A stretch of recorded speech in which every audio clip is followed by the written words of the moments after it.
All right, guys, this week's Celebrity Spotlight is really cool. So Rosa Parks, now she kind of is special to me because not many of you may know this, but I don't look it, but my dad is African American and my mom is really, really, really white. So I always say chalk met chocolate, and that's why I don't look mixed, except for the afro and the mixed eyes. But anyway, long story short, I love this woman because she really stood up for herself. She really had personal power. It was just a natural gift that she had. And of course she's passed now, and she did live to the ripe age of, 92. That's just huge.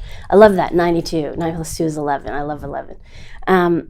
But she had such energy. It was just phenomenal.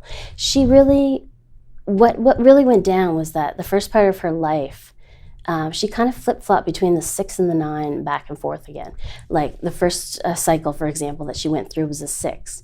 And 6 could have meant, when she was young, more about relationships and experience with relationships and connecting with people. And that's one of our life lessons in general as a human being, is that the interactions with other people and what we learn. So it may have been more focused on that than the other side of the 6, which is creativity and visionary thinking and all of that stuff. So it didn't come until a little bit later when she hit the 9 cycle. And officially it was 43, but she would have come into it the 8 year. So the 8, 9, and 1 formed the peak.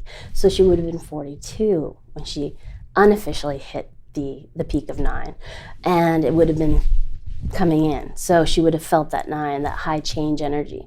And interestingly enough, she was 42 when she did that refusal to give up her seat on the bus, which led to a huge change in the Transportation Act, and there's a discrimination against races and all that jazz. So she really did something stand up, and I love her for that. It's just, she's been like, what was she deemed? First Lady of Civil Rights. Now, that's a pretty awesome title. So what had happened, and she didn't die until 92, so she was actually in her last cycle.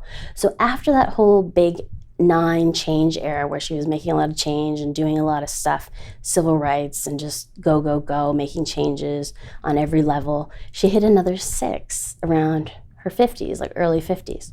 And this 6 would have been different. It wouldn't have been focused on the more superficial 6 of like relationships and that kind of thing. It was more of the creative visionary. It was more about seeing the bigger picture, seeing the grand scope of things.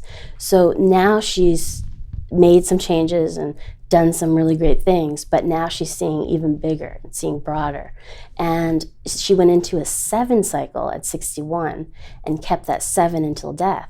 And 7 is really the natural teacher. It's the teaching learning number. It's the wise sage. So it's that energy that wants to share stories and share of themselves and say, okay, listen, I've been there. This is what happened to me.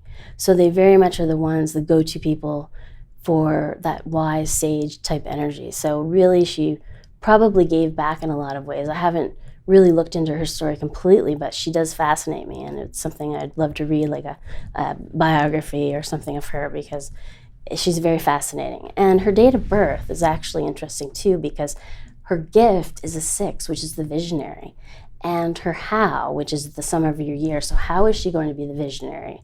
Is a 5, which is the expressive artist, or the number of freedom of expression. So that's what she was all about. It was, to have the freedom to express yourself, to be yourself, to, all that stuff. And then her life path number was a pure, gentle 2. They say because it's so passive and supportive and intuitive and sensitive and doesn't seek the limelight, that behind every great leader is a 2, but really the 2 is the great leader.